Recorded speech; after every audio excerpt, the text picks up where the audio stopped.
silakan duduk semuanya. Shalom semuanya. Shalom. Aku dredeg guys, karena minggu lalu aku enggak datang ke GC. Minggu lalu enggak datang ke GC karena minggu lalu aku mesti ngurus keluarnya Karis dari rumah sakit. Jadi aku mesti ngurus beberapa hal dan thank you so much buat supportnya dalam kehidupanku ya. Buat dalam kehidupan kami juga doanya, supportnya, kasih yang kalian tunjukkan. Akhirnya Karis sudah pulih hari ini ya, walaupun di rumah sakit juga hahaha aja dia. Puji Tuhan, puji Tuhan itu yang jadi penghiburan bagi kami ya, di tengah sakitnya tetap jadi ini. Well, dan anyway, Gongsi Facai buat yang merayakan Gongsi Facai ini, anyway ada yang mau angpau. Saya dapat angpau ini. Ayat Alkitab, kita coba lihat ya isinya apa. Kan minggu lalu kan aku nggak datang, coba lihat isinya apa ya kira-kira ya. Coba nih lihat. Bukan. Nih. Bicaramu kurang ajar. Filipi 2 ayat 12 sampai 13. Dengar ya. Hai saudara-saudaraku yang kekasih. Kamu senantiasa taat, karena itu tetaplah kerjakan keselamatanmu dengan takut dan gentar. Bukan saja waktu aku masih hadir, tetapi terlebih pula sekarang waktu aku tidak hadir. Karena Allah lah yang mengerjakan di dalam kamu baik kemauan maupun pekerjaan menurut kerelaannya. Wow, jadi kerjakan keselamatan takut dan gentar bukan karena ada home pastor, bukan karena ada siapapun, tetapi karena Kristus sudah nyata dalam kehidupan kita. Amin. So, hari ini kita akan sama-sama, kita sudah masuk di bulan yang baru. Tema di bulan ini adalah forgiving offenses. Jadi mengampuni pelanggaran, ya judulnya gitu ya, kurang lebih ya. Nah kita sama-sama akan baca ayatnya di Lukas 6 ayat 27 sampai 36. Saya undang Jason sekali lagi untuk bagi berdiri. Aku baca yang genap ya, gini aja deh. Yang tim soto pakai kecap siapa? Aduh pakai kecap lagi, iya pakai kecap. Kadang-kadang pakai ada, kamu pilih aja, lebih suka pakai taste-nya. Pakai koya, gini aja. Yang koyanya sampai jadi bubur, koyanya banyak banget. Oke, tim koya banyak, tim koya melimpah itu yang ganjil ya. Tim koya melimpah ganjil, tim koya yang tipis-tipis aja ataupun gak pakai koya itu tim yang genap ya, oke. Tim koya sampai bletrek, oke yang ganjil ya. Yuk, 2, 3. Tetapi kepada kamu yang mendengarkan aku berkata kasihilah musuhmu, berbuatlah baik kepada orang yang membenci kamu. Yuk.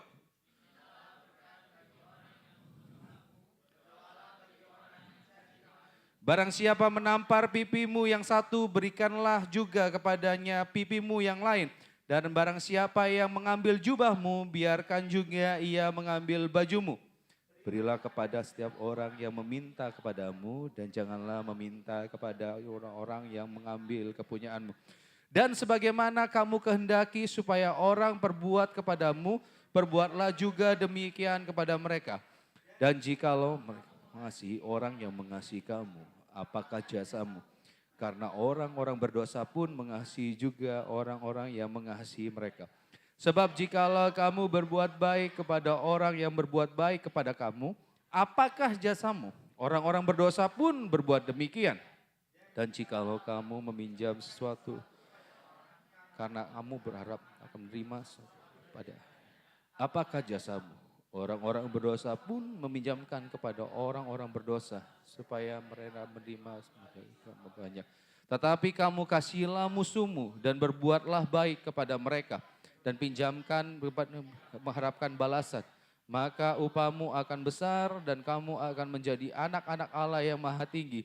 Sebab ia baik terhadap orang-orang yang tidak tahu berterima kasih dan terhadap orang-orang jahat. Sama-sama yuk, 36, 2, 3. Hendaklah kamu murah hati sama seperti Bapamu adalah murah hati. Silakan duduk Jason, berbahagialah setiap kita yang mendengarkan firman Tuhan, membaca, mendengarkan, menyimpannya dalam hati dan melakukannya. Well, kita akan masuk di dalam FGD. Ada Stay. Hai Stay. Shalom. Sorry, agak silau tadi. Jadi kita akan masuk FGD. Nah pertanyaannya cuma satu aja. Pertanyaannya satu ya. Kita ini kan kalau di dunia ini selalu kalau kita memperjuangkan sebuah keadilan. Ya, tetapi apa yang kita baca hari ini Apa yang kita baca hari ini, itu menyiratkan seperti ini. Tuhan Yesus sedang menyiratkan bahwa kita harus terus berjuang dan kita harus terus secara konsisten berbuat baik. Berbuat baik walaupun ada orang yang berbuat jahat sama kita, walaupun ada orang yang berbuat tidak baik sama kita. Walaupun ada orang yang bukan hanya tidak sengaja berbuat baik, tetapi merancangkan sesuatu yang jahat kepada kita. Nah, kalau demikian, jika kita selalu dituntut untuk berbuat baik, pertanyaannya adalah gini, bagaimana caranya keadilan itu ditegakkan? Iya, kalau selalu berbuat baik, bagaimana cara keadilan itu ditegakkan? Jadi nanti didiskusikan di dalam setiap komsel. Jadi nanti seperti biasa, kita akan ada satu orang yang akan presentasi di sini, hasil diskusinya. Langsung saja, ini dari, sebentar. Aku kasih waktu 20 menit ya, 20 menit ya, sampai 5.20, 5.15. 5.15 kita akan kembali dan kita akan sama-sama presentasi. Yuk, jika hanya melakukan kebaikan, bagaimana keadilan ditegakkan? Wah, oke. Selamat berdiskusi. Masuk ke komselnya seperti biasa, komsel gue udah di sini. Komselnya Ko Andre di depan lift. Komselnya Koko Ruben di depan Son. Dan komselnya Kakak Doni di depan sini. Siap, Karen. Terus setelah kafe, Ormawa. Setelah Ormawa baru klub. Ayo, let's go. Ayo.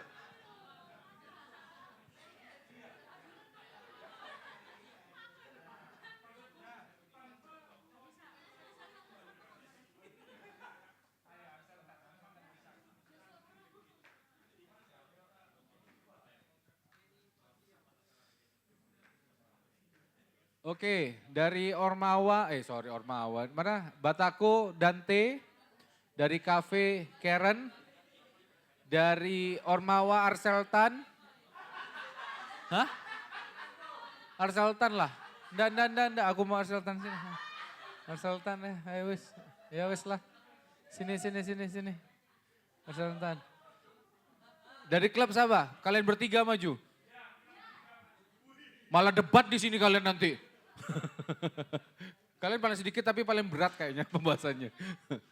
Ditelaah dari setiap kata, Pak, dari pertanyaannya. Ini kan bagaimana, bukan mengapa.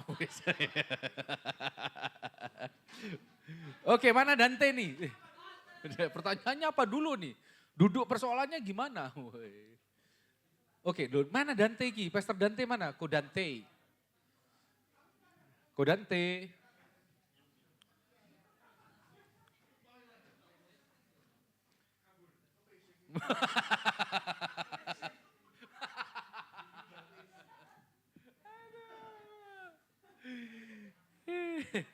Kuda.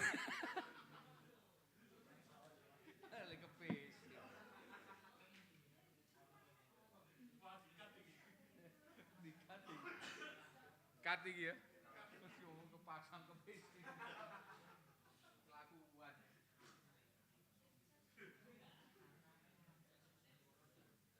Yuk. Kembali.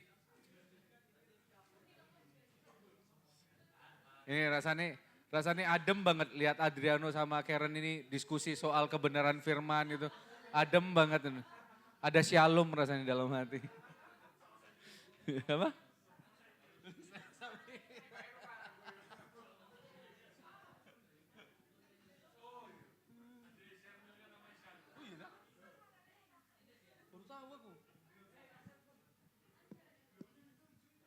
Sama-sama kita sambut Koko Dante. Perwakilan dari Batako, Barisan Taat Komsel. Let's go. Kasih tepuk tangan dong buat Koko Dante sebelah sini. Let's go. Kalau misalnya. Wena. Bersahaja sekali kamu hari ini. Ayo. Kalau misalnya menurut hasil diskusi dari Batako, jika hanya melakukan kebaikan, bagaimana keadilan ditegakkan? Keadilan ditegakkan ketika kita melakukan kebaikan tapi tergantung dasarnya terlebih dahulu gitu. Apa? Oke, habis ini tak diskusikan lagi ya. Oke, nah contoh yang paling simpel itu adalah ketika Tuhan Yesus itu disalibkan. Ketika dilihat sama orang-orang, point of view di orang-orang itu adalah Tuhan Yesus itu melakukan suatu kejahatan kan di sana. Kayak gitu. Tapi sebenarnya yang dia lakukan tuh sebenarnya adalah suatu kebaikan. Kebaikan untuk akhirnya kita semua bisa selamat dan di sana keadilan ditegakkan gitu. Yes. Enggak ada. Bu. Oke, thank you Dante, boleh kasih tepuk tangan buat Dante. Selanjutnya dari kafe Karen. Silakan Karen. Ini sama Beb, enggak apa-apa yuk. Sini Beb, maju juga Beb. Boleh kasih tepuk tangan buat Karen. Sekali lagi Karen. Belum aja. Kasih tepuk tangan lagi buat Karen. Beneran ini guys. Maju nih. Oke, Karen. Silakan Karen. Oke, padahal lengkap nih kalau ada Andriano di sini.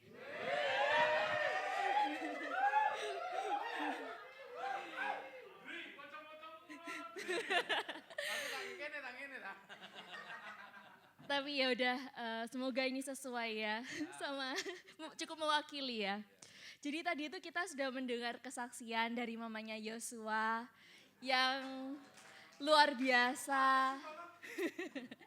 Yang luar biasa.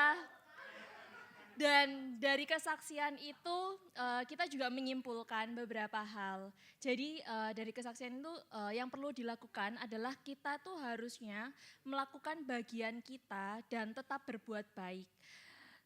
Selain itu kita juga melakukan berserah ya kepada Tuhan, nanti Tuhan yang akan memperlengkapi dan menyertai kita. Nah, masuk ke pertanyaan ini, jika hanya melakukan kebaikan, lalu bagaimana keadilan ditegakkan? Nah, ini tuh ada di Lukas 6 ayat 32 sampai 35 yang tadi sudah dibacakan. Intinya adalah dari ayat itu kan kayak kalau kita mengasihi, kalau kamu mengasihi, kita akan dikasih. Begitupun sebaliknya. Jadi kayak kalau dunia ini harus fair gitu kan. Sedangkan justru dengan ketidakadilan Tuhan itu dinyatakan. Paham nggak maksudnya? Ya itu.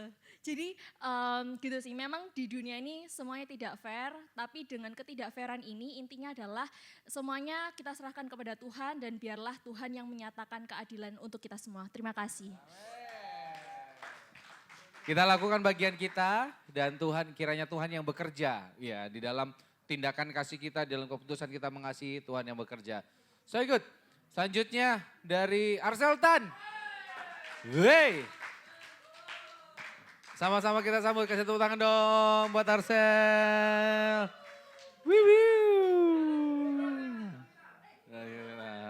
Lagi viral, yuk. Hikmahnya. Cok kita kok kawar. Kebaikan ya bagaimana ditegakkan. Kalau tadi kita diskusi di Ormawa, ya pada akhirnya harus ada yang namanya pengorbanan gitu. Contoh kita berbuat baik sama teman kita ngasihin satu hal, aku suka coklat, aku suka banget namanya coklat. Aku kasih ke Kohiskia, yang Kohiskia pun menginginkan hal itu. Aku berkorban, karena ada hati yang akhirnya aku menginginkan itu tapi aku harus korbankan. Coklat itu sama, Kristus pun juga melakukan pengorbanan atas hidup kita yang sebetulnya harusnya kita yang dihukum mati, tapi Kristus yang mengorbankan dirinya supaya kita bisa merasakan kasih-Nya. Dan itu yang harusnya kita lakukan juga. Kenapa kita melakukan pengorbanan? Ya karena kita lebih dulu merasakan kasih Kristus, so orang lain pun harus merasakan kasih Kristus yang indah itu. Itu dari Ormawa. Terima kasih, God bless you. Sebagaimana kita merasakan kasih Kristus, kita juga harus menyatakan kasih itu kepada orang lain. So good. Terakhir, dari siapa ini maju? Kalian bertiga maju. Atau siapa? Toto. Toto, tidak ditentukan siapa yang maju. Oke, silakan Toto. Silakan Toto.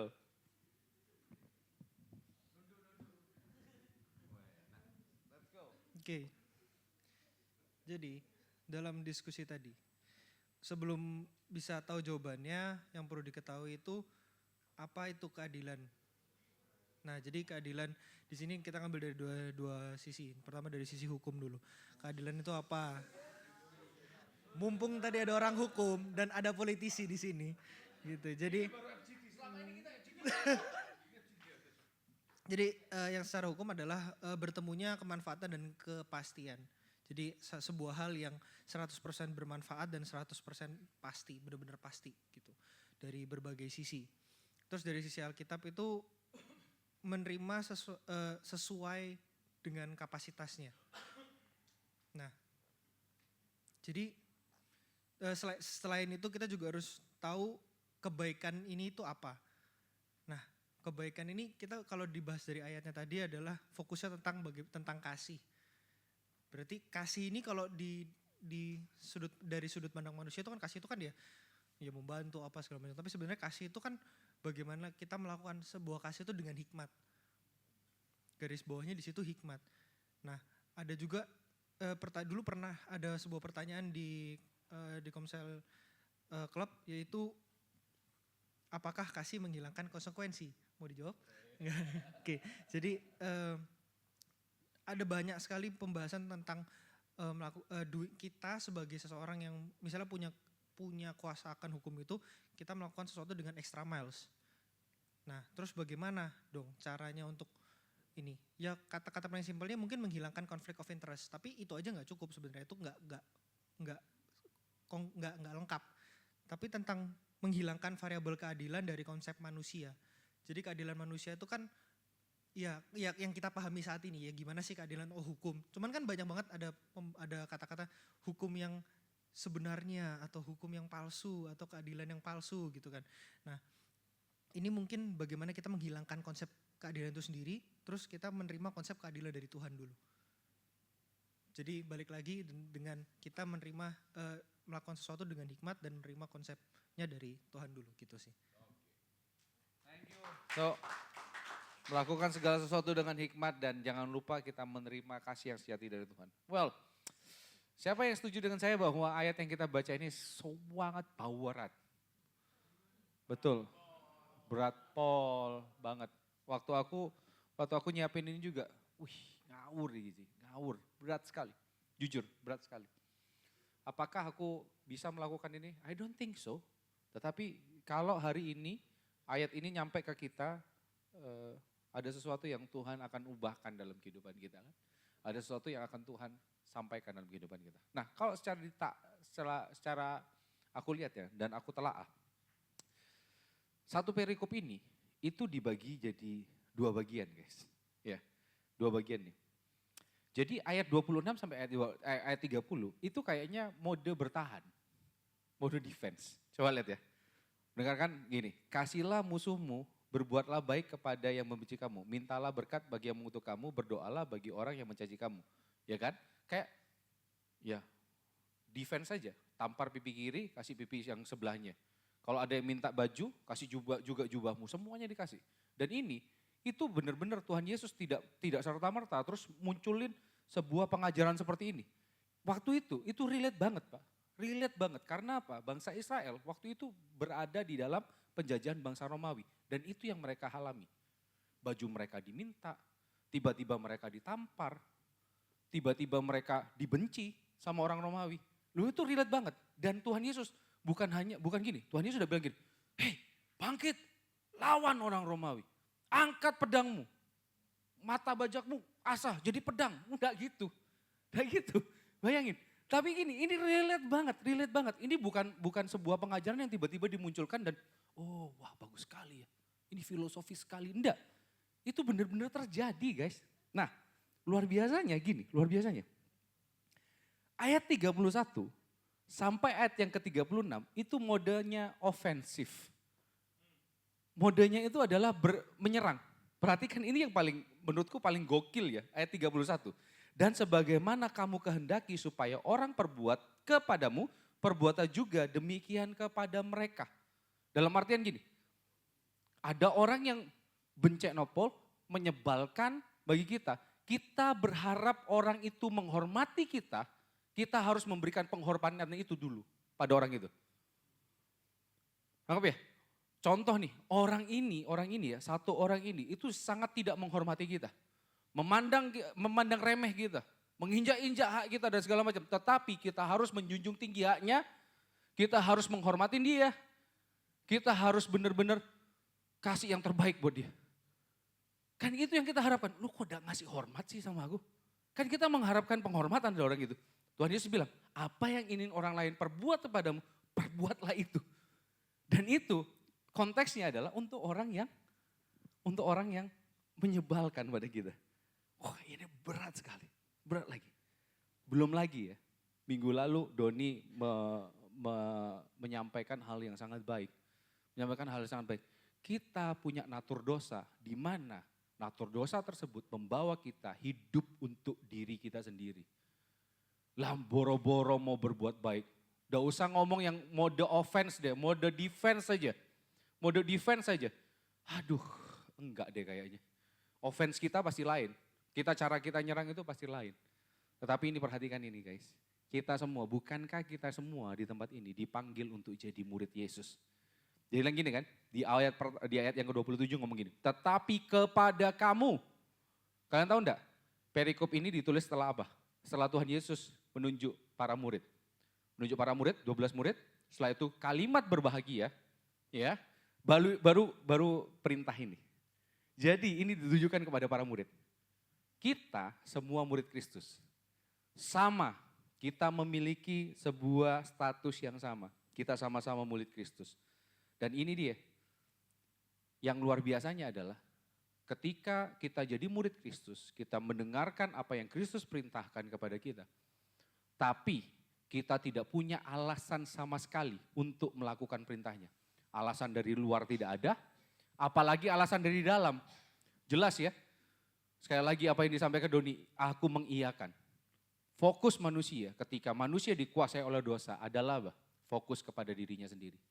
Aku gak peduli pada orang lain, fokusnya adalah kepada diri kita sendiri. Kita fokusnya yang minggu lalu kan disampaikan, kita lebih fokus kepo apa yang terjadi. Kita lebih fokus FOMO, apa yang terjadi sih. Sudah itu sudah, untuk memuaskan keinginan tahukan kita aja. Tetapi hari ini, mari kita sama-sama renungkan. Kalau Tuhan Yesus kasih perintah ini sama kita, pasti dia juga akan memampukan kita. Gini guys, mengasihi itu adalah perintah yang hakiki. Kasih adalah sebuah sifat ilahi yang tidak akan pernah kita bagikan dan hidupi tanpa kita menikmati pribadi kasih yang sejati. Perintah ini itu hakiki banget sudah. Kekristenan, kalau kita tanya sama orang luar ya, tidak ngerti tentang kekristenan. Kalau kita tanya, Kristen itu apa? Kasih pasti jawabannya. Pasti kasih. Pasti ngomong soal kasih. Selalu ngomong gitu. Nah, pertanyaannya, apakah kita benar-benar menghidupinya? Pertanyaannya, apakah kita benar-benar hidup untuk menyatakannya? Jika hanya berbuat baik, bagaimana kejahatan bisa diberantas dalam kehidupan kita? Jika tidak ada alasan untuk mengasihi, apa yang menjadi landasan dan alasan kita untuk mengasihi? Padahal perintah untuk mengasihi itu sangat hakiki sebagai orang percaya. So, hari ini aku bagi jadi dua poin. Yang pertama adalah datang dengan jujur dan maju dengan teratur. Poin yang pertama, datang dengan jujur. Kayak tadi aku bilang ya, kalau dilihat perikop sebelumnya, Tuhan Yesus ngomong soal apa sih? Kalimat berbahagia. Berbahagialah orang yang lapar, maka dia akan dipuaskan. Berbahagialah orang yang haus, dia akan dipuaskan. Berbahagialah orang yang berduka cita, karena dia akan dihiburkan. Ya, kita kalau nanti baca di rumah, perikop sebelumnya. Nah, ini menunjukkan sistem kerajaan Allah. Sistem kerajaan Allah yang upside down kingdom, kebalikan. Kalau di dunia mengatakan, kamu jadi hebat kalau kamu itu berkuasa. Kamu itu adalah disebut orang yang berbahagia ketika kamu punya segalanya. Tetapi kerajaan Allah menunjukkan bahwa kamu akan berbahagia ketika kamu duka cita.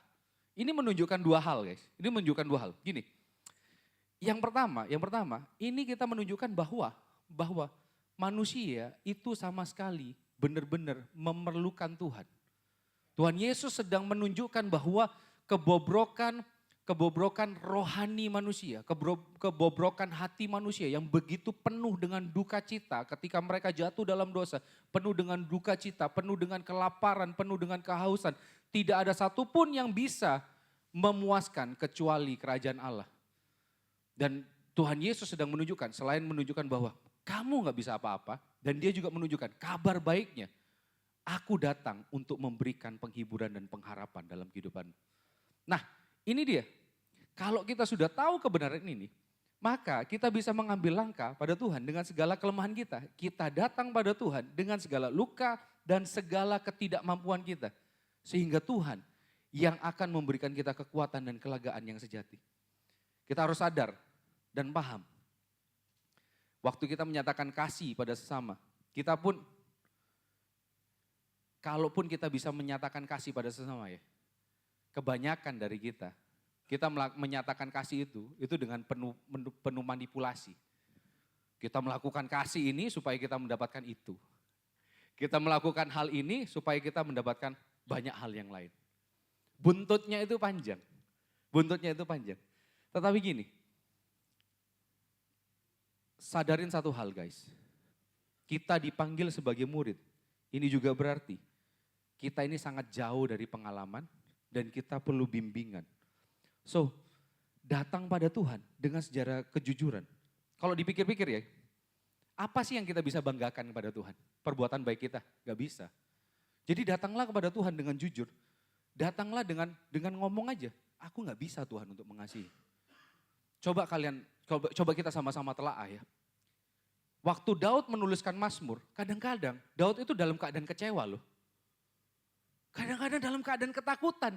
Dia menuliskan segala sesuatu di Alkitab itu dengan ilham dari Roh Kudus ya. Dengan segala ketakutannya dia. Tetapi di sana kalau kita melihat struktur ininya Daud ya, struktur tulisannya Daud, itu biasanya dia ngomong, aku kok seperti ini ya dan segala macam. Tetapi di bagian akhirnya, tetapi aku tahu bahwa Engkau Allah penolongku.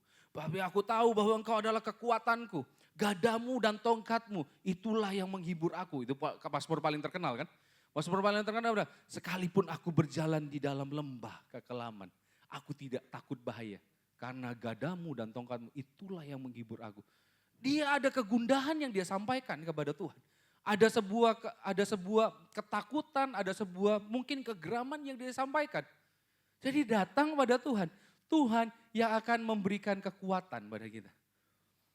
Nah, kebanyakan kita berusaha untuk berbuat baik. Karena apa? Karena kita jaga image aja. Orang Kristen harus jadi baik dong. Apalagi aku pelayanan. Apalagi aku sudah mulai dikenal sama orang. Hei, kita berbuat baik karena siapa kita kan? Harusnya kita berbuat baik karena siapa Allah kita. Bukan berbuat baik karena siapa kita. Bukan kita berbuat baik karena status kita, tetapi karena Allah yang tinggal dalam kehidupan kita. Ini hal yang sangat susah. Ini hal yang sangat susah. Tetapi satu hal yang kita harus sama-sama pahamin guys.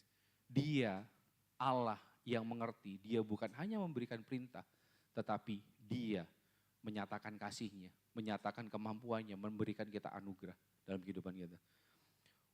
Waktu minggu lalu, waktu Karis harus dirawat di rumah sakit, hal yang paling aku takutkan itu adalah fase di mana memasang infus. Itu buat pilu, ya kan? Gideon aja nangis itu sampai, mami tolong mami, sampai seperti itu. Bayangin Karis, yang paling deket sama aku. Duh kalau sama aku tuh kadang-kadang tiba-tiba tanganku diambil terus ditaruh di kepalanya, tiba-tiba deket sama aku dicium, misalnya. So sweet banget. Dan dia harus diinfus malam itu, guys. Aku sudah, oh Tuhan tolong. Dion aja aku nangis. Waktu Dion diinfus itu aku nangis. Ya aku mikir, Karis diinfus. Nangis aku, gila Pak. Aku yang nangis dulu sih. And you know what? Apa yang terjadi? Waktu dia diinfus. Meme berani diinfus. Cet. Cuma. Sudah? Gak nangis. You know what? Kenapa dia bisa berani? Karena idolanya Karis adalah kokonya. Kokonya sudah pernah diinfus, sudah pernah lewatin. Gua bisa juga. Sudah. Karena dia sudah melihat ada orang idolanya dia sudah ngelewatin itu. Dan dia mau ngelewatin itu. Dia sudah lihat contohnya. Sama kan? Kayak apa yang dibilang Yesus? Yesus ngomong gini, bukankah dia ditampar tapi kasihnya nggak hambar? Bukankah waktu di atas kayu salib, dia pun yang memberikan contoh. Dia yang memerintahkan supaya kita mendoakan musuh kita. Dia pun berdoa bagi orang yang menyalibkan dia. Bukankah dia waktu ditanya, dia hanya diam saja, diambil jubahnya dibagi-bagikan. Dia diam saja, dia berikan semuanya. Bahkan nyawanya dia berikan. Dia memberikan contoh. But ini kabar baiknya, dia bukan hanya memberikan contoh. Dia bukan hanya ngomong, tapi ini Allah kita. Ini pribadi Allah kita. Coba ya. Kita lihat di Yesaya 41 ayat 13. Aku udah ada di sana. Udah ada di PPT, boleh dibantu. Yesaya 41 ayat 13, Yos. Yesaya 41 ayat 13. Ini Allah kita ya. Perhatikan ini. Sebab aku ini Tuhan Allahmu memegang tangan kananmu dan berkata kepadamu, jangan takut, akulah yang menolong engkau. Oke, Dante sini, boleh bantu aku. Asik. Pastor Dante. Oh, arek kok gimmick. Gini ya, ayatnya ngomong apa? Sebab aku ini Tuhan Allahmu memegang tangan kananmu dan berkata kepadamu, jangan takut, akulah yang menolong kau. Tangan kananmu mana? Memegang tangan kananmu. Ya, berarti bayangannya adalah gini dong. Benar nggak? Iya kan? Berarti kan gini kan? Iya kan? Bener ya? Memegang tangan kananmu kan? Ya gini ya bayangannya. Tapi coba lihat ya. Ayat yang ke-10, Yos. Ayat yang ke-10, Yos. Coba ayat yang ke-10. Ini lebih cie lagi habis ini. Aku sudah siap dengan cie kalian. Sini. Coba ya, lihat ya. Janganlah takut sebab aku menyertai engkau. Janganlah bimbang sebab aku ini Allahmu. Aku akan meneguhkan bahkan akan menolong engkau. Aku akan memegang engkau dengan tangan kananku yang membawa kemenangan. Ya, aku akan memegang engkau dengan tangan kanan. Berarti yang memegang Dante adalah tangan kanan. Berarti megangnya gini. Jadi yang membawa kemenangan. Ini ya, dengan tangan kanan Tuhan. Ini berperang. Das. Bah. Deh, thank you deh. Jadi yang dipegang, yang memegang tangan kanan kita itu tangan kanannya Tuhan. Tuhan yang memegang kita dan dia ikut berperang sama kita. Gambaran Dion kepada Karis, Dion tidak ngelewatin. Dion hanya bisa berempati sama Karis. Cuma meme kasihan dan segala macam. Dion hanya bisa berempati, Dion hanya bisa bersimpati. Tetapi Allah yang kita sembah, dia bukan hanya memberikan perintah. Dia hadir dalam kehidupanmu. Dia tahu sakit hatimu, dia tahu kekecewaanmu, dia tahu kesedihanmu, dia tahu kemarahanmu. Dan dia bekerja di dalam kehidupanmu. Itu dia, itu Allah yang ini. Allah yang kita sembah, kenapa kita mesti percaya meletakkan iman kita kepada Kristus? Dia bukan hanya memberikan perintah, dia bukan hanya memberikan teladan, tetapi dia bekerja dalam kehidupan kita. Itu dia. Ini yang that's why kenapa kita mesti datang dengan jujur pada Tuhan. That's why kita mesti datang, Tuhan please bekerja dalam kehidupanku. Aku gak mampu untuk ini. Banyak hal yang terjadi. Banyak hal yang terjadi dalam kehidupanku guys. Aku mengatakan Tuhan gak bisa aku ngadepin ini. Aku pernah 2 tahun lalu kayaknya. Aku sampein di sini. Ketika aku harus tetap melakukan perbuatan baik di mana kakakku yang nomor 2 berlaku seperti itu sama aku. Berlaku tidak adil sama aku. Tetapi apa yang membuat aku seperti itu? Apa yang membuat aku terus melakukan perbuatan baik? Karena Kristus yang memampukan aku, bukan Hizkia. Kebaikan hati Hizkia itu penuh manipulatif kok. Percaya, ini yang membedakan kekristenan dengan orang lain. Kalau ini tidak diberitakan guys, kekuatan Kristus inilah yang menjadi kebanggaan kita. Kita ini tidak diajarin untuk jadi warrior guys. No. Sorry ya. Sorry mungkin ada beberapa saudara-saudara yang melihat ini nantinya. Live delay ini. Siapapun saudara kalau ngerasa bahwa kita dipanggil untuk jadi warrior dan segala macam. No. Justru kita jadi warrior karena sang panglima bala tentara Tuhan itu nyata dalam kehidupan kita. Bukan kita yang warriornya. Tampaknya orang itu kita warrior, tetapi gini, Tuhan dan ayo kamu datang kepadaku kok jadi lemes gini, dikeplaki gitu. No, enggak. Tuhan minta datang. Bukankah Tuhan yang menyuruh kita? Mari datang padaku, kamu yang lemah, letih, lesu dan beban berat. Aku akan memberikan kelegaan pada kamu. Sini, datang dengan jujur. Dan di tempat ini, kemarin Doni, so good ya, Doni bilang gini kan, tempat kita bertumbuh itu bisa dibuat asik kok. Iya kan, tempat kita bisa asik-asikan itu belum tentu buat kita bertumbuh.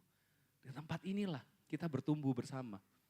Mari, bukan hanya cuma gini, nyatain, bukan cuma kita jujur sama teman-teman kita, aku punya masalah seperti ini, enggak. Bertumbuhlah, please doain. Please doain teman-temanmu. Please doain mereka. Mereka sudah mau ini loh. Mereka sudah mau jujur sama kamu dan kamu udah doain. Come on lah. Doain. Jadilah teman buat mereka. Jadilah teman kalau lagi ada yang kesusahan, jadilah teman. Waktu Doni menghadapin berada di ICU, aku sebatas bisa bilang, "Don, apa kabar mama?" WA aja. Aku hanya bisa berempati. Tapi apakah aku bisa merasakan dengan sesungguhnya apa yang Doni rasakan? Enggak. Aku gak pernah menghadapi keluargaku ada di ICU. Di rumah sakit beberapa kali, Karis dan Dion. Tetapi hal yang lebih utama, Tuhan bekerja dalam kehidupannya. Ya kan? Tetapi pertanyaannya sekarang, maukah kita menyatakan kasih Tuhan itu pada orang lain? Khususnya kepada orang yang membenci kita. Yang kita dalam artian, bencek nopolo nih, orang ini. Luar biasa banget nih. Akankah kita bisa ini ya, bisa menyatakan kasih Tuhan. Guys, kita berada dalam visi dan misi yang sama. Bukankah kita dipanggil semua di sini sebagai murid Kristus? Dan murid Kristus yang mendapatkan perintah untuk mengasihi. Untuk menyatakan kasih Tuhan dengan luar biasa. Bukankah kita sama-sama dipanggil? Kita sama guys. Home pastor juga perlu kalian. So, I need you. I need all of you. Aku perlu kalian. Supaya aku tetap berada di dalam perintah Tuhan yang ini. Aku perlu kalian. Please help me. Kita ini sama-sama di sini. Gak ada yang lebih baik. Harusnya kita mengarah kepada satu. Yaitu apa? Kristus sendiri. Berapa kali ya aku bilang sama teman-teman home pastor, sama Ruben, sama Doni, sama Andre. Aku marah. Aku kadang-kadang sebel, aku kadang-kadang kecewa. Aku ngomong sama mereka. Dan ya aku selalu bilang, please pray for me. Aku sedang dalam keadaan yang tidak baik. So, jadikan keluarga di tempat ini, KGC, Royal di tempat ini, itu jadi tempat seperti ini. Supaya apa sih? Kita sama-sama bertumbuh dan mengemban visi dan misi yang Tuhan sudah berikan dalam kehidupan kita. Saat Tuhan menyatakan kasih-Nya dan mencurahkan kuasa-Nya, mengasihi sesama bukan lagi sebuah tindakan sia-sia, namun sebuah tindakan yang digerakkan oleh kasih Allah yang nyata. Ini bukan sebuah tindakan sia-sia guys. Kita berbuat baik, percayalah kita berbuat baik bukan untuk orang tersebut. Bukan, tujuan utamanya adalah karena kita sudah menerima perbuatan baik Allah. Dan ujungnya gimana sih? Kalau kayak gini terus kan gak ada ujungnya kok. Ini kan gak ada ujungnya kalau kayak gini. Kita berbuat baik terus dan dia terus seperti itu, terus gimana dong? Ini ujungnya. Kita masuk ke poin yang kedua, maju dengan teratur.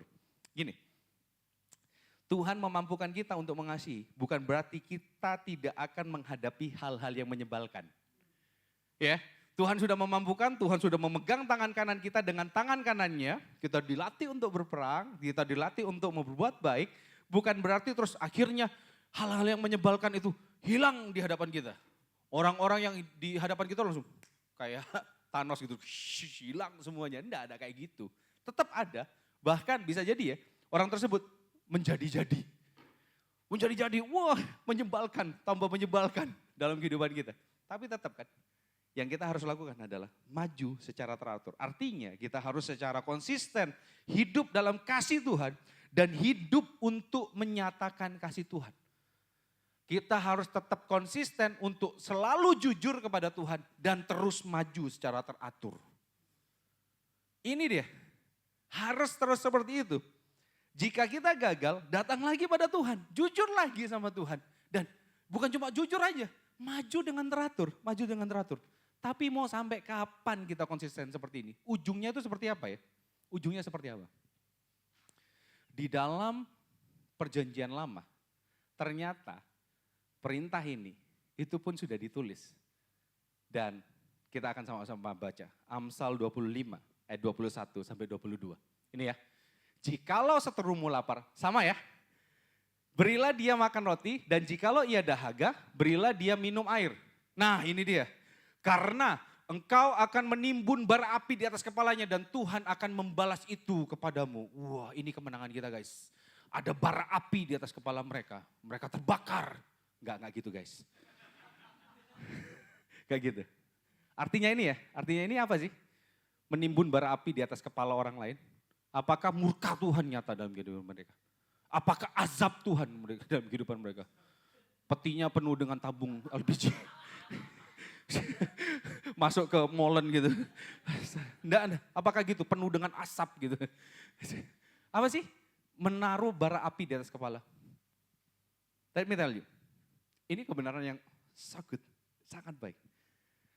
Menaruh bara api di kepala itu adalah budaya orang Mesir kalau mereka menyesali sesuatu. Jadi kalau mereka menyesali sesuatu, mereka akan taruh bara api di atas kepala. Aneh ya, jangan ditiru guys, gak enak. Lebih baik menyesal, sudah bertobat gitu aja. Tapi ini, bentuk pertobatan mereka, bentuk penyesalan mereka itu adalah menaruh bara api di atas kepala mereka. Artinya adalah, teruslah berbuat baik sampai terjadi pertobatan dalam orang itu. Berat. True. Jadi yang kita harapkan, kita konsisten maju, kita maju teratur. Yang kita harapkan bukan kita terus-terus berbuat baik. Tetapi kita mengharapkan sebuah pertumbuhan dan pertobatan orang tersebut. Kita mengharapkan pertobatannya. Oh, benar ini sulit banget. Tapi kalau selama kita berbuat baik, orang tersebut semakin menjadi-jadi, semakin tidak tahu bahwa dia salah, semakin tidak tahu bahwa dia harus bertobat, semakin dia mengelak bahwa aku tidak salah dan segala macam. Itu tambah menyebalkan ya. Kita kirim petir aja sama dia itu kan. Lebih baik kan seperti itu kan. Musnahkan aja, orang ini tidak mungkin dicari. Sama kayak kecoa kayaknya. Kalau udah ada di kecoa, mana ya kecoa ya? Masa ada kalian gitu? Gak ada kan? Gak, aku seminggu ini loh gak lihat kecoa, mana ya? Masa ada kalian kayak gitu? Enggak kan? Tapi gini, yang Tuhan nyatakan adalah supaya kita orang tersebut bertobat. But kalau terjadi seperti itu ya, kalau kita ngerasa bahwa aduh orang ini kok gak bertobat-bertobat. Satu yang kita masih sadarin, kita bukan juru selamat. Bukan kita yang mempertobatkan orang tersebut. Gimana caranya? Balik lagi ke poin 1, datang dengan jujur sama Tuhan. You know what? Ketika kita datang dengan jujur kepada Tuhan, yang pertama kali Tuhan ubahkan itu hati kita. Awalnya hati kita penuh dengan kebencian. Tuhan bisa ubahkan hati kita penuh dengan belas kasihan. Ini bukan klise. Aku pun ngalamin. Aku pun ngalamin di mana beberapa kali ketika aku bertemu dengan, let me tell you, aku adalah salah satu orang yang sombong dan arogan. Apalagi ketika aku mengerti tentang Injil, Gospel Centered. Aku mengerti tentang Christ Centered Sermon. Aku mengerti banyak hal dan ketika aku mendengarkan khotbah orang lain, khotbahnya gini-gini aja. Cuma penuh dengan motivasi. tidak ada Kristusnya, tidak ada Injilnya, tidak baik untuk jemaat. Wih, sombong sekali, sombong sekali, sombong sekali. Sampai akhirnya ada satu orang yang menegur aku dengan jelas. Iparnya Mike, dia ngomong gini sama aku, Peter Tiko Alu, sombong kamu bro. Kamu mesti, ketika firman itu kamu dengar, pasti Tuhan ingin menyampaikan sesuatu sama kamu. Semenjak itu, siapapun yang khotbah, dimanapun aku dengar khotbah itu, aku akan dengarkan dengan baik. Walaupun itu kadang-kadang, aduh kok gini ya ngajarnya. Udah, dengerin aja. Sampai akhirnya apa? Awalnya aku ngerasa, harusnya pendeta enggak ngeliat gini dong, ini enggak ini ya. Terlalu apa ya? Gak bisa, ini tidak sesuai dengan Alkitabiah, tidak gospel center, tidak Christ center dan segala macam. Sampai akhirnya aku berada di dalam satu posisi gini. Oh mungkin dia tidak pernah mendengarkan pengajaran tentang gospel center, tentang Kristus yang harus lebih ditonjolkan dari segalanya. Aku ada rasa, aduh Tuhan, sebagaimana, aku berdoa gini, sebagaimana Tuhan singkapkan tentang keindahan Kristus, Tuhan juga singkapkan keindahan Kristus pada dia. Siapa yang ngubahin itu?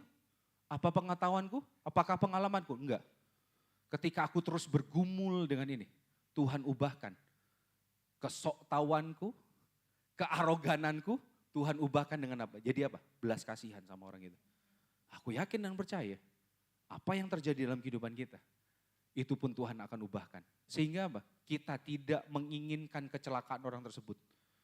Kita minta keadilannya, tetapi Tuhan kita bukan hanya meminta keadilan Tuhan untuk nyata pada orang itu, tetapi kita justru meminta belas kasihan Tuhan nyata sama orang itu. Terus keadilannya gimana? Tadi sudah ada yang jawab di sini. Keadilan, bukankah keadilan Tuhan sudah ditanggung oleh Kristus? Hey guys, coba renungin. Bukankah Tuhan juga gitu sama kita? Coba renungin. Berapa kali kita pergi dari Tuhan? Berapa kali kita pergi dari Tuhan? Berapa kali kita gak mau pelayanan? Kita pelayanan ogah-ogahan. But yet Tuhan tetap kasih kesempatan buat kita. But yet Tuhan tidak pernah membuang kita. Dia terus mengerjakan rancangannya di dalam kehidupan kita. Dia terus mengejar kita. Ini yang menjadi kekuatan kita guys. Tuhan yang mengejar kita dan dia tidak pernah melepaskan kita. Dan gini ya, cara Tuhan bekerja itu terus membuat kita mengerti. Dia mengejar terus kita sampai kita ngerti. Rencananya itu seperti apa sih? Kita kan bebal. Kayak tadi aku bilang, kalau kita murid, kita ini, aduh, bahasa gamblangnya ya, bodoh kita. Kita perlu, kalau bukan Tuhan yang singkapkan, kita nggak ngerti. Tapi toh demikian, Tuhan sabar tuh. Tuhan sabar tuh. Dengan segala kearogananku, Tuhan tetap kasih kesempatan aku untuk sharing, untuk khotbah. Gak serta-merta dikirim petir dari langit. Enggak. Tuhan tetap kasih kesempatan. Day by day.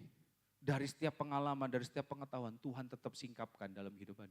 Begitu juga dalam kehidupan kita. Bukankah Tuhan yang ngejar kita? Dia yang lebih dulu kejar kita. Nah, ketika kita sudah tahu hal ini, aplikasinya ke depan. Kita berbuat baik, menyatakan kasih kepada orang lain. Karena apa? Kita limpah dengan kasih Tuhan. Terus kalau orang itu tidak berubah, kan bukan urusan kita. Tugas kita adalah menyatakan perbuatan baik. Kalaupun kita, bukan berarti gini juga, wah harus berbuat baik. Kita cari orang kita yang nyebelin, mana orang nyebelin, sini. Aku mengasihi kamu, doain aja terus kan. Doain aja, itu yang bisa kita paling bisa kita lakukan. Dan kita apa? Kalau dia dalam kesusahan, nih ya, salah satu aplikasinya, kalau dia sudah dalam kesusahan, dia dalam keadaan terkepepet dan segala macam, jadilah orang yang pertama, yang terdepan untuk menolong dia. Nolong dia. Gini guys, kita tidak bisa hanya menjadi orang Kristen yang pasif. Gak bisa kita jadi orang Kristen yang pasif. Kita harus menjadi orang Kristen yang aktif. Kita harus menjadi orang Kristen yang penuh dengan inisiatif. Aku pernah sampaikan di sini. Harus menjadi orang Kristen yang penuh dengan inisiatif. Kita bukan hanya dipanggil untuk menjadi orang baik guys. Tetapi kita dipanggil untuk menyatakan Kristus yang penuh kasih di dalam kehidupan kita. Listen to me. Bagian ini ya. Jika kejahatan dibalas kejahatan, maka kejahatan akan menang. Jika kejahatan dibalas dengan kepasifan, kita diam saja, maka kejahatan akan tetap menang. Tapi gini, ketika kejahatan dibalas dengan kebaikan, maka kebaikan yang akan menang. Kalau kita jadi orang Kristen, mengaku Yesus Tuhan, setiap saat kita dengar Injil di tempat ini, Injil yang menyatakan bahwa kabar baik kita yang harusnya binasa, tetapi dia tegakkan keadilan di atas Golgota, Tuhan tegakkan keadilan. Kita yang harusnya mati, dikutuk, tetapi digantikan oleh anak Allah yang sempurna itu. Apakah itu disebut dengan keadilan buat kita? Ada satu lagunya Hillsong dulu, Scandal of Grace. Kasih karunia itu sebuah skandal. Dalam artian apa? Kita nggak layak untuk terima. Toh demikian, Tuhan tetap berikan sama kita. Bukankah Tuhan yang lebih dulu memenangkan hati kita, guys? Gak ada kebaikan keluar dari kehidupan kita. Yang ada apa? Ketidaksetiaan. Yang ada apa? Kesombongan yang keluar dari kehidupan kita. Toh demikian, Tuhan terus menyatakan kebaikan. Tuhan terus menyatakan kasih. Dia mati di atas kayu salib. Tidak ada jaminan Hizkia ini akan terus setia. Hizkia ini akan terus lempeng aja, 100% hidupnya bersih. Tidak ada jaminan untuk itu. Tidak ada jaminan Hizkia ini akan jadi orang yang tidak sombong, yang rendah hati. Enggak. Yet, but yet, Jesus died for me and for you. Kitalah murid-murid Kristus. Judul khotbahku hari ini adalah Desire Love-ship. Di mana kita sebagai murid Kristus diajarkan untuk mengasihi. Desire Love-ship adalah sebuah proses Tuhan memulihkan hubungan antara Allah dan manusia. Juga proses di mana kita orang percaya hidup untuk menyatakan kasih Allah pada sesama. Mari kita tundukkan kepala hari ini. Aku gak tahu apa yang terjadi dalam kehidupanmu. Mungkin ada beberapa orang yang sangat sering dan sangat dekat bersinggungan dengan orang yang sangat menyebalkan. Dan kayaknya aduh gak bisa orang ini dapat kasih. Kamu udah mulai capek, kamu udah mulai nyerah, kamu mulai bukan cuma nyerah tapi kamu marah sekali sama orang tersebut. Sampai pahit banget. Tapi hari ini datanglah dengan jujur dan ambil keputusan untuk maju teratur. Hari ini kalau engkau bersinggungan dengan orang tersebut yang begitu menyebalkan padamu, ambil waktu sejenak untuk doain mereka. Atau karena kamu tipenya bukan tipe fight, tapi tipe flight, kamu lebih baik, ya udahlah, nanti lama-lama dibiarin aja kan reda-reda sendiri. Tapi itu masih ada dalam hatimu. Jujur atau enggak, setuju atau enggak, tetap ada dalam hatimu. Kepahitan itu, rasa jengkel itu, kemarahan itu. Bahkan kamu tidak bisa mengasihi orang tersebut. Tapi hari ini kalau kamu mendengarkan kebenaran firman Tuhan ini dan kau ditegur oleh kebenaran firman Tuhan ini, ambil waktu sejenak, sebut namanya, doain dia. Entah yang bersinggungan secara langsung di masa-masa sekarang atau yang masa lalu sudah bersinggungan. Tapi kamu mencoba untuk menimbun rasa itu. Tapi hari ini keluar lagi. Itu bukan satu kebetulan guys. Tapi satu hal. Tuhan mau kalibrasi hatimu. Ambil waktu sejenak yuk. Ambil waktu sejenak. Doain dia. Sebut namanya. Doain.